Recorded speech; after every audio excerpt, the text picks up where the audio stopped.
Mega Nine TV. భారతదేశం లాంటి భిన్న సంస్కృతులు, భిన్న మతాలు ఉన్న దేశంలో అంతర్గత భద్రతను కాపాడటం అనేది కత్తి మీద సాము లాంటిది. ఒక్కోసారి చిన్నపాటి వాగ్వాదం కూడా దేశంలో అతిపెద్ద మత ఘర్షణలకు, సామాజిక అల్లర్లకు దారితీస్తుంది.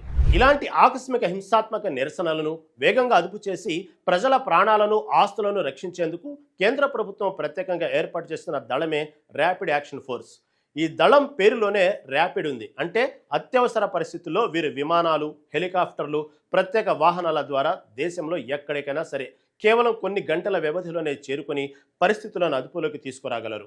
సెంట్రల్ రిజర్వ్ పోలీస్ ఫోర్సు అంటే సిఆర్పిఎఫ్లో ఒక భాగంగా ఉండే ఆర్ఏఎఫ్ దేశంలో శాంతి నెలకొల్పినందుకు అహర్నిశలు కృషి చేస్తుంది.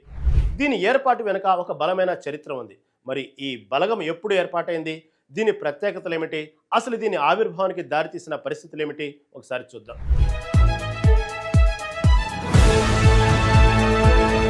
నిజానికి ఆర్ఏఎఫ్ అనేది విడిగా ఉన్న ఆర్మీ కాదు. ఇది సెంట్రల్ రిజర్వ్ పోలీస్ ఫోర్సుకు చెందిన ఒక అత్యంత ప్రత్యేకమైన విభాగం. 1990ల దశకంలో దేశంలో పెరిగిపోతున్న ఘర్షణలను దృష్టిలో ఉంచుకొని స్థానిక పోలీసులకు మద్దతుగా ఒక స్పెషల్ రెస్పాన్స్ టీం ఉండాలని కేంద్ర ప్రభుత్వం భావించింది. ఆ ఆలోచన నుంచి పుట్టిందే ఈ ర్యాపిడ్ యాక్షన్ ఫోర్స్. దీనిని అధికారికంగా 1992 అక్టోబర్ 7న ప్రారంభించారు. ప్రారంభంలో కొన్ని బెటాలియన్లతో మొదలైన ఈ ఫోర్సు ఇప్పుడు దేశవ్యాప్తంగా కీలక నగరాల్లో స్థావరాలను ఏర్పాటు చేసుకుని దేశం నలుమూలలా తన సేవలను విస్తరించింది. ప్రతి బెటాలియన్ ఒక కమాండెంట్ నేతృత్వంలో పనిచేస్తుంది. ఆర్ఏఎఫ్ ముఖ్య ఉద్దేశం మానవత్వంతో కూడిన సున్నితమైన పోలీసు వ్యవస్థను అందించడం.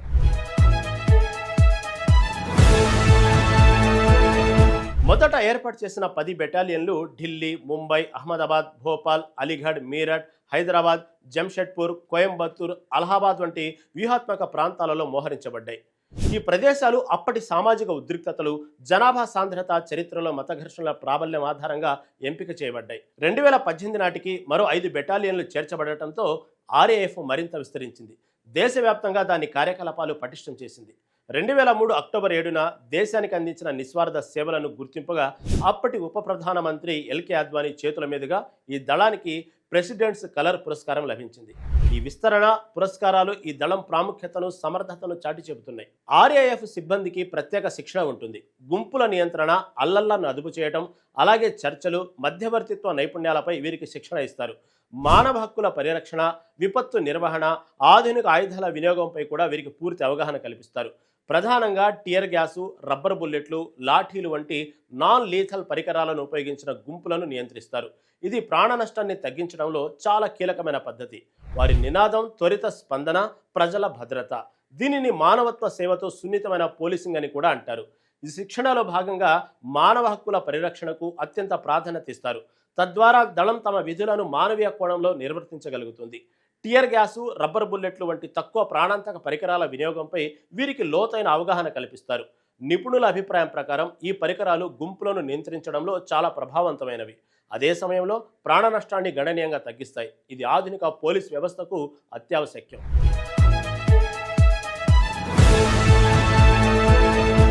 ఆర్ఏఎఫ్ విధుల విషయానికి వస్తే అల్లర్లు, మత ఘర్షణలు చెలరేగిన వెంటనే సంఘటనా స్థలానికి చేరుకుని పరిస్థితిని అదుపులోకి తీసుకురావడం వీరి ప్రధాన బాధ్యత. భారీ ర్యాలీలు, నిరసనలు, ఆందోళనల సమయంలో గుంపులను నియంత్రించి శాంతి భద్రతలను కాపాడుతారు.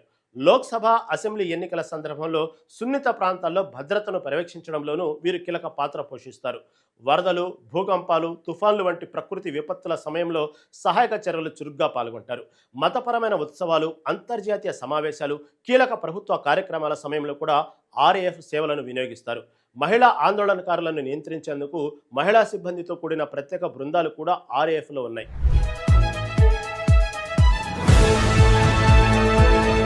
సాధారణంగా ఆర్మీ లేదా సిఆర్ఎఫ్ జవాన్ల డ్రెస్ అనగానే మనకు ఆకుపచ్చ లేదా ఖాకీ రంగు గుర్తుకొస్తుంది. కానీ ఆర్ఏఎఫ్ జవాన్లకు ఒక సపరేట్ ఐడెంటిటీ ఉంది.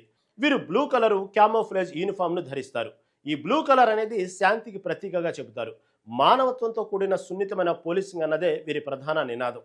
విభిన్న సంస్కృతులు, సున్నితమైన సామాజిక పరిస్థితులు ఉన్న భారతదేశంలో అల్లర్లను అరికట్టి శాంతిని స్థాపించడంలో ర్యాపిడ్ యాక్షన్ ఫోర్స్ పోషిస్తున్న పాత్ర వెలకట్టలేనిది. దేశం ప్రశాంతంగా నిద్రపోతుందంటే ఇలాంటి ఎన్నో బలగాల నిరంతర శ్రమ దానికి కారణం.